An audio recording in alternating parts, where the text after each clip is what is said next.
While I'm away, you are going to be practicing your Paul Klee cat. You will be getting a handout that looks like this. A piece of paper will have one of these frames for you to use to create your Paul Klee cat. Now, the first thing that you're going to do, you will be using pencil. I'm going to use Sharpie so you can see. The first thing you're going to do is trace the inside square and then this bottom outside to create a frame.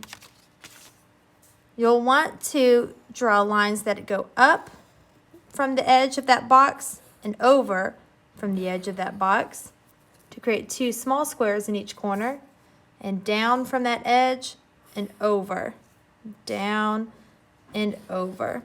And you don't really need to worry about this step yet because really we want to focus on drawing our cat. And so the first step that you'll see drawing our cat is a large W. So from this top part of the frame, you're going to go down, around, and up. Down, around, and up. If it's not perfectly even, that is A-okay.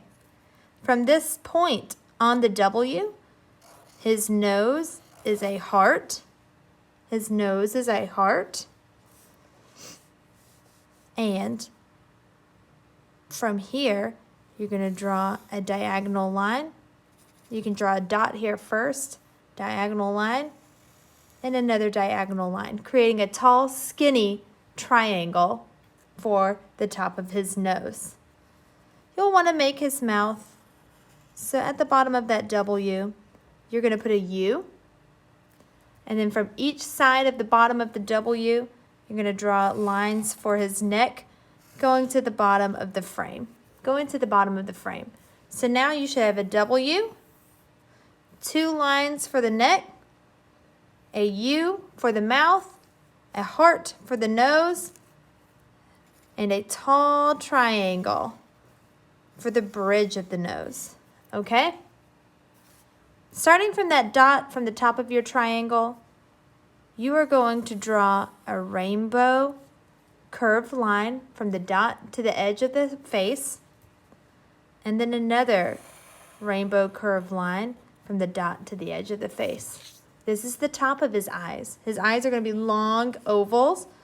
So what we need to do is make a curved smile line from that dot to the edge of the face, and from that dot back again to the edge of the face. So now you have two long skinny ovals.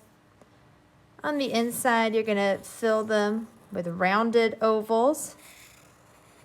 And now you have your cat's eyes. If you want to add eyelashes, you can. If you don't want to add eyelashes, you don't have to. If you want to add little circles for a glint of light in your cat's eyes, you can. If you want to add cheeks, you also can do that. You don't have to do any of the details I just did. However, the next few details, let's go ahead and do together.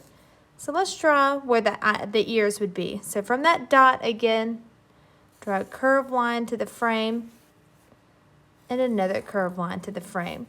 Now what this is doing is cropping off the ears, but the ears would have gone up and over right here. So your cat's ears would have gone up and over right here. You can add some little eyebrows. And then the very last thing you want to do are some whiskers. 1, 2, 3, and those kind of go off to the frame. And they kind of curve a little bit, or they can be straight. But they're nice and long for your cat. Now if you want to add any details around the edge, you can do so. Adding hearts and maybe a bounce line right here. Oops, my paper keeps curling. Bounce line. Add another bounce line right here. And you can add some swirls if you like. And after that, if you've decided you want to, You can practice your cat. Since you're drawing in pencil, you can turn over, practice your cat again on the back. And then if you are happy with your cat, you can start planning how you're going to color your cat using crayons. When we do the final drawing, you will be using markers, but for today we'll use crayons to save our markers. All right, enjoy.